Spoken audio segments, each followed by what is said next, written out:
Hello, I'm Neil Quigley and welcome to the latest episode of my blogcast. It's a holiday special. I was lucky enough to go away to Mexico for a week recently. My girlfriend and I like to get away somewhere hot, ideally a couple of times a year. We went away back in January and somehow the year kind of got away from us a bit and we didn't actually get away in June or July as we had planned to. We only booked the trip in the end a couple of weeks before we were due to go. What we ended up doing was both booking the time off work and then keeping an eye on holidays for about a month to try and find the best deal and work out where we wanted to go. Initially, the plan was to go to Egypt or Turkey. We had some recommendations of hotels in both of those countries that looked very good. The temperature was nice and hot, so the plan was to do that. But as I said, Linda was keeping her eyes open for any deals and looking around for where we could go for the budget we had on those specific dates. We could only go Saturday to Saturday, and obviously flying anywhere at the weekend can put the price up a little bit. As she was looking around for various options, she discovered that we could actually go to Mexico for a week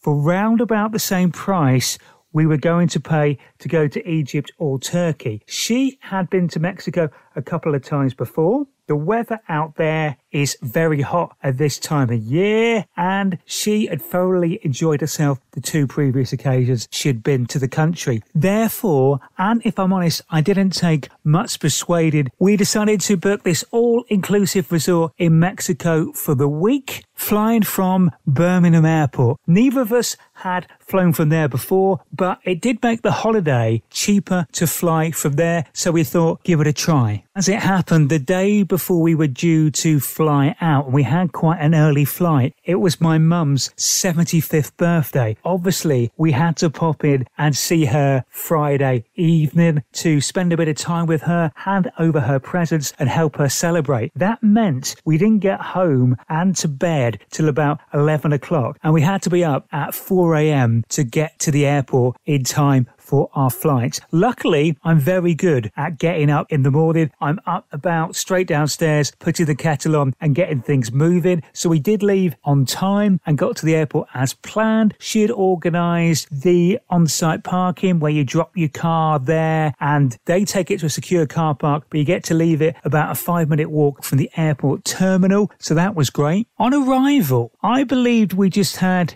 economy seat tickets when we booked this trip. But as we got into the terminal at Birmingham Airport, she was looking around because there was a massive queue for the check-in desk. And I just thought, oh, great, we're going to be stuck in there for ages. And then she said to me, oh, we can use this check-in desk. Now, I rather naively thought she had just managed to get a premium check-in upgrade to get our bags checked in a bit quicker because I knew she'd already bought fast-track security for us and paid extra for us to have access to a lounge. So I didn't think too much of it when we got to check-in straight away. Then we got straight through security and then we went to the lounge. It was the first time in a while I'd been to an airport lounge while you're waiting for your plane. It is a lot more relaxing because you've got guaranteed reserved seats, as much tea and coffee and other drinks as you can have. The food in there is included. It was a buffet in the main, but they very kindly, when I spoke to the waitress, made me a gluten-free bacon sandwich away from all the other food separately in the kitchen. So that was very nice. We stayed in there right up to the flight boarding and got ourselves on the plane. It was at this point the penny finally dropped and I realised that Linda had surprised me by actually upgrading us to premium economy for the flight. It was the first time that I had travelled anywhere other than economy, and that includes a trip to Australia, which was a very long time in a plane. I must say I was very impressed. The first time I've ever been able to turn left on entering a plane, which felt good. The leg room in the seats was amazing. So much space, and they were set up in rows of two, so it was just me and Linda in a row next to each other. No third person to climb over or for them to ask us to move out of the way. So it was just us who had to organise when we wanted to get up. That was great. Once we were on the plane, they brought us a complimentary glass of fizz or orange juice, which I thought was a nice touch. You had the same entertainment, of course, as you'd have in the normal economy seats. But the best bit for me was there was 2 toilets in our cabin, only to be used by the 7 rows in premium economy. So there was no problem and no queuing for a toilet when it was required during the flight. I liked all of it a little bit too much, I think, if I'm honest. It was a 9.5-hour flight, so I did need to find myself some entertainment while we were up in the air. I always find that meals do break things up, and we'd pre-ordered me gluten-free food for the trip, so I had a special set meal that was brought out to me separately. Although, slightly disappointingly, in one of the meals on the way over to Mexico, they gave me a roll that had a may contain gluten warning, which meant I could not eat it. Basically, as a celiac, I am so sensitive to gluten, even the tiniest amount can make me really ill. So we cannot have anything that has got a may contain risk. So I had to send that back. I did point that out to the air steward, and they said they were going to feed it back. Luckily, it's not the first time I've been travelling since I've been diagnosed with celiac disease, so I had nipped to a shop and bought myself a gluten-free sandwich before I boarded the plane, so I had that instead. As a big fan of music, I'm not sure how I hadn't got round to watching this film, but I finally saw the remake of A Star Is Born with Bradley Cooper and Lady Gaga, which I thought was great. Really enjoyed it. She is so talented. I thought she was great in the role. Her acting was great, and her singing is just unbelievable. I remember the first time I saw her live. It wasn't that long after her debut single had been released. I was at the Brit Awards, and it was the night the Pet Shop Boys had won the Lifetime Achievement Award. So they get the award obviously at the end of the show, and then they get to close the show with a medley of their songs. And during their version that night of What Have I Done to Deserve This, they brought on Lady Gaga to sing the Dusty Springfield part.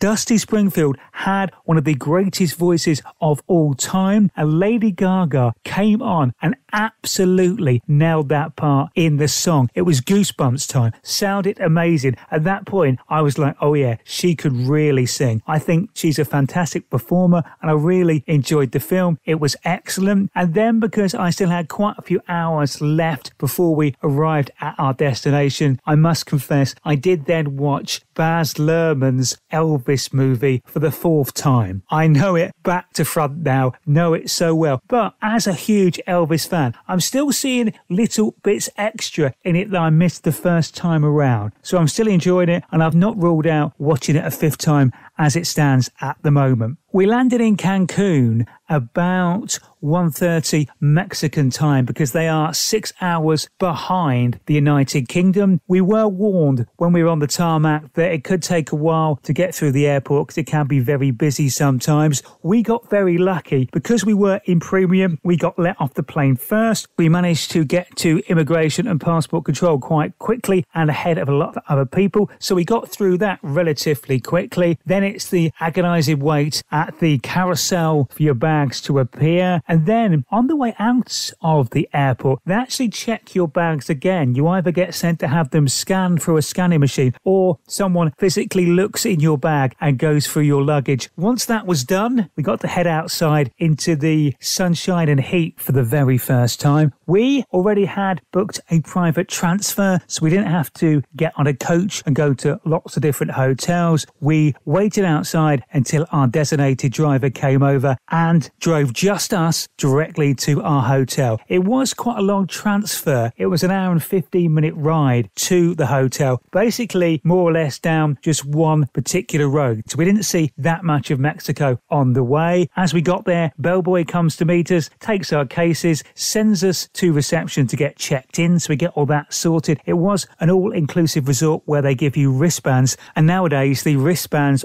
also act as your room key, which makes it nice and simple. You leave that on the entire holiday. You can get your food and drink everywhere, and you can get in your room easily because you're never going to lose your key because it's attached to your wrist. On check-in, to be fair, when I flagged about my celiac disease, they gave me a special card saying I had a gluten allergy with details on the back in Spanish, basically saying that I'd like some assistance and they'd help me to get gluten-free food, which was great and did put my mind at rest straight away. Then it was back to the bellboy to hop in a golf cart, and he took us and our luggage up to our room. Nice big room on the second floor of a block, a little bit away from the pool and the beach. We had what they call jungle views because it was within the grounds of lots of Mexican jungle and streams with wooden walkways and bridges to take you around the resort, which was great. There were twin beds in the room, so we each had our separate beds to sleep in. I don't know if that was something Linda requested specifically or just luck of the draw, but she seemed quite happy, I think, to have her own space. The room itself also had, as well as an amazing shower. I love those showers with the massive great heads that basically is like you're in a rainstorm, but a hot rainstorm, and the water comes down all around you. That was great, but also it was built within a spa bath. So one afternoon while we were there, I did treat myself to a nice long soak in the in-room bubble bath, and it was brilliant. Once we'd unpacked, we headed out to explore and had a walk down to find out where the beach area was and work out where the pool was. Then we decided to get ourselves some food. On the first night, we just went to the buffet restaurant, which could be used at any time to go for breakfast, lunch and dinner there. Obviously, with my special requirements, I showed my gluten allergy card and got to speak to the chef, and he went and got me some salmon and vegetables separately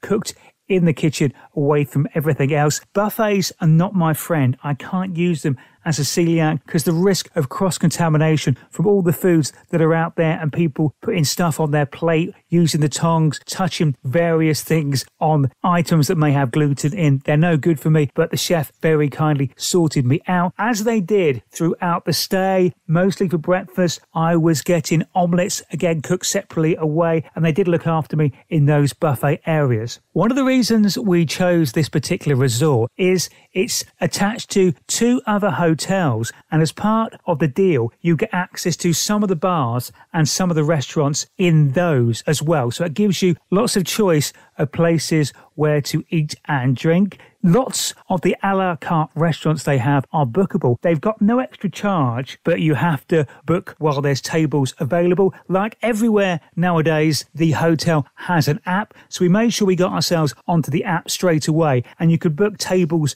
through that. So for 6 of the 7 nights we were there, for our evening meal, we managed to go to the a la carte restaurants, which was great. It makes my life a lot easier because they come to the table to take your order so I can talk about my requirements and find out what foods I can and cannot have. And also everything's cooked to order in the kitchen, so they know to be extra careful to avoid cross-contamination and any gluten when they're supplying my food. So that was great. Day one, we hit the beach and that was fantastic. White sands, loads of sunbeds, very relaxing. 2 bars on the beach that were easily walking distance, and they also did lounger service as well. So we lied there all day, only breaking for lunch in the glorious sunshine. All the time we were there, the temperature was around 32 degrees Celsius. On that day, towards the end, we saw the only rain we saw for the entire week. We had 10 minutes of rain, and it wasn't even a particularly heavy shower, and that was the only time we saw anything fall from the sky. In the lobby in that hotel, they had a massive bar and entertainment most nights, either someone playing the piano and singing or someone playing the guitar and singing, just for kind of background music, which was quite relaxing as you were having a drink. I did drink a little bit on this holiday because thanks to the acupuncture, my headaches are starting to ease quite a bit, which is such a relief. I didn't go crazy, but I did have a glass of wine with dinner and the odd cocktail here and there, including my favourite cocktail, a pina colada. And when you're in Mexico, you've got to have a couple of margaritas, haven't you? The second full day we were there, we thought we'd have a pool day. They have a huge, great swimming pool that runs almost the length of the entire complex. It has a massive swim-up bar. It's really deep as well. Sometimes these holiday pools aren't that deep, it only comes to your waist, but this one had such a great depth that there were many places where my feet couldn't touch the bottom, and you did have to properly swim to get to the pool bar. Once you got to it, there were seats in the water, or you could stand in certain areas and have your drinks. It was perfect, and actually it was slightly in the shade, so it was a nice place to cool off when it got a bit too hot, because it was lovely and warm. Since I've got to a certain age and really don't care what people think of me, and owing to the fact I do like to get a bit of colour when I go away, when I'm lying on a sunbed, either on the beach or by the pool, or when I'm in the pool or in the sea, I, for those purposes only, do wear swimming trunks. I favour the very short, small, pant-like trunk. When I'm walking around the resort, if I get up to go to the bar or to the toilet, I put some shorts on. But I'm sunbathing and soaking up the rays, I want to wear as little as possible to get as least tan lines as possible. I've been doing it for several years now, and I've got it down to a fine art. Because of the heat that was baking down from the sky, the pool was warm. It was like getting into a nice bath. And as well as the swim-up bar, they had a couple of areas which were within the bigger pool, but they were circular parts you could swim into, where they had bubbles flowing through. So it was like you were in a jacuzzi. I did like swimming out to them and just spending some time sitting in the sunshine, in the pool, in the nice warm water with the bubbles all around me. It was very relaxing. Also going into the sea, that was even warmer than the pool. And sometimes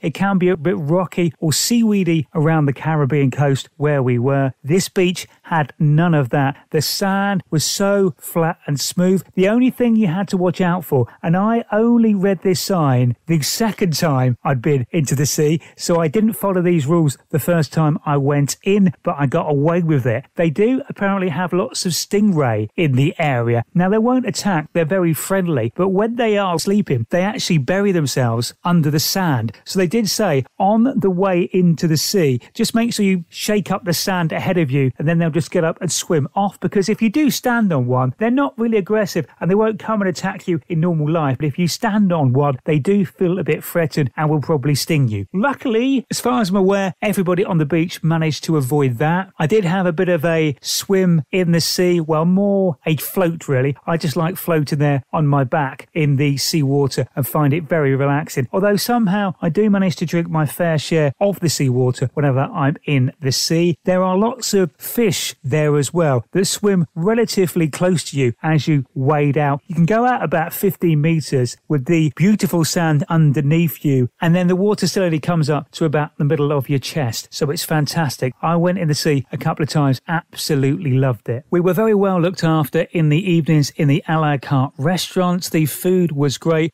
I wasn't getting a great selection of gluten-free desserts, if I'm honest. Even if I got one, it was quite basic and quite straightforward. We went to this restaurant one night and the waiter was being great with my celiac disease, really making sure everything was safe for me and helping me out. As it turned out, there were 2 desserts on the menu which were gluten-free. I did only order one of them because as part of the deal, you're obviously only supposed to get 1 main, 1 starter and 1 dessert. But because he was being nice and maybe felt a bit sorry for me, he actually brought out both of the gluten-free desserts and I had no problem eating both of them. It was great. The other slightly quirky thing about where we were staying is it actually had its own flamingo pond with about 12 flamingos on there, and you passed it as you walked to the hotel lobby and reception every day. And I got quite fixated with looking at the flamingos as we went past. They are amazing animals, but it's so weird the way they sleep. They sleep on one leg with their neck kind of rolled up underneath their body. It looks so uncomfortable. I can't believe anybody can sleep like that, but they manage it. Apparently, the resort used to have a crocodile enclosure and you could go and watch the crocodiles being fed of a morning. Sadly, that's now been closed because I was actually quite looking forward to going to see that. The disappointment of that was made up slightly by the fact there are lots of iguanas who live in the wild around the resort. It is always sunny. sunny. They like basking in the sun. So at various points of the day, as you walk round, you will see these wonderful lizards out sunning themselves, either on the path or on the grass. Some of them are spectacularly big, way bigger than you'd think, and they look like mini dinosaurs, particularly some of the older males. They're very friendly. They're not going to attack you.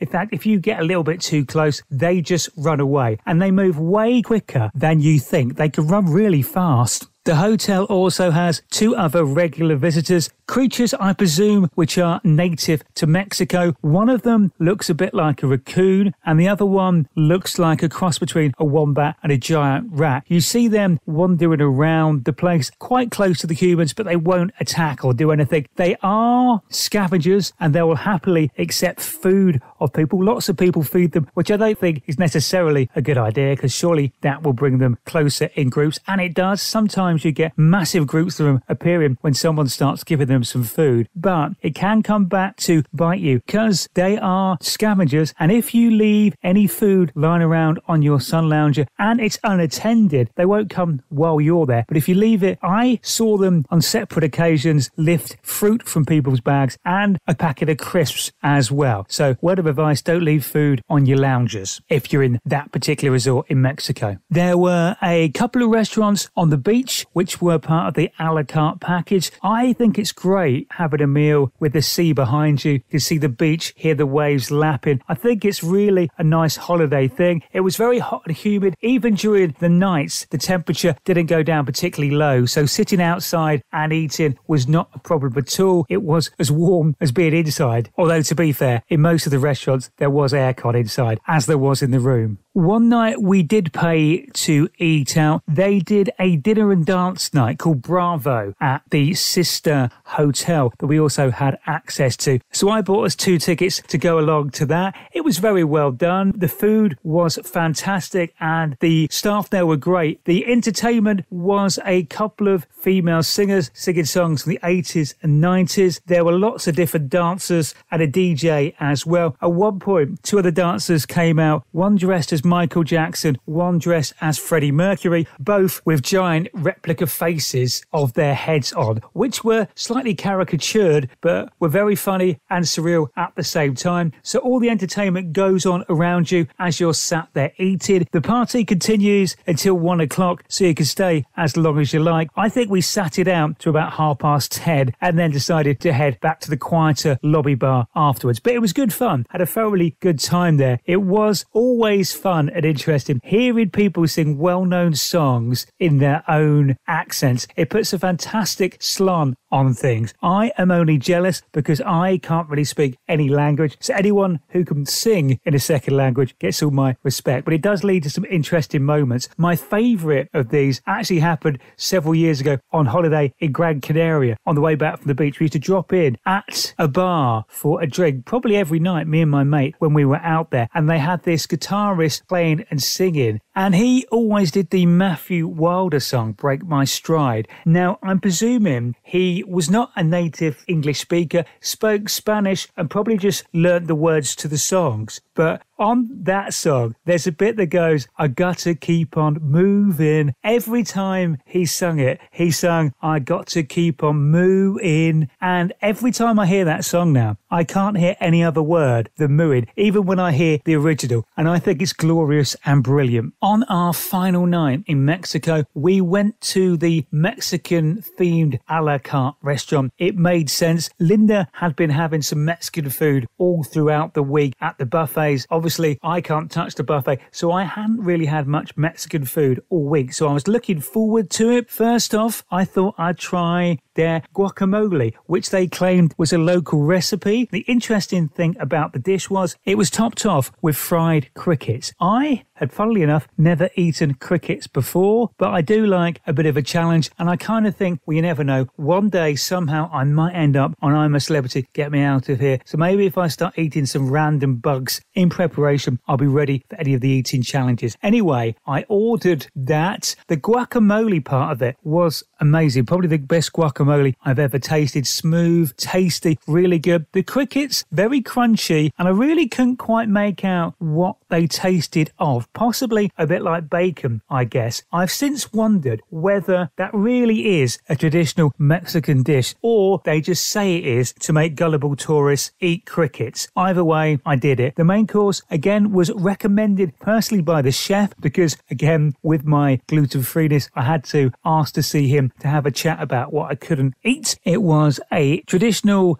fajita dish with a special sauce that was only local to the Riviera Maya section where we were staying. It did have a bit of a kick to it, but it was lovely. I did also get dessert at this place as well, and that was a more traditional Mexican dessert. So it was nice to finish the week with that, trying to embrace some of the local culinary delights. Now, annoyingly, although the place where we were staying seemed to be very careful, somehow in the middle of the holiday, I did get glutened, where somehow, somewhere, a tiny bit of gluten must have gotten into my food, and it made me very, very ill for a couple of days. So there was a quiet day and a half in the middle where instead of going to the beach as planned, we decided to stay around the pool so I was closer to the facilities, shall we say. So that was a bit of a disappointment, especially when you've only got 7 days. To lose a day like that, it's a bit of a shame, although I was still by the pool and I did still manage to top up my tan the best I could. Just off the lobby, they had a traditional cocktail bar there called Churchill's, which we went into once on our last night while we were there.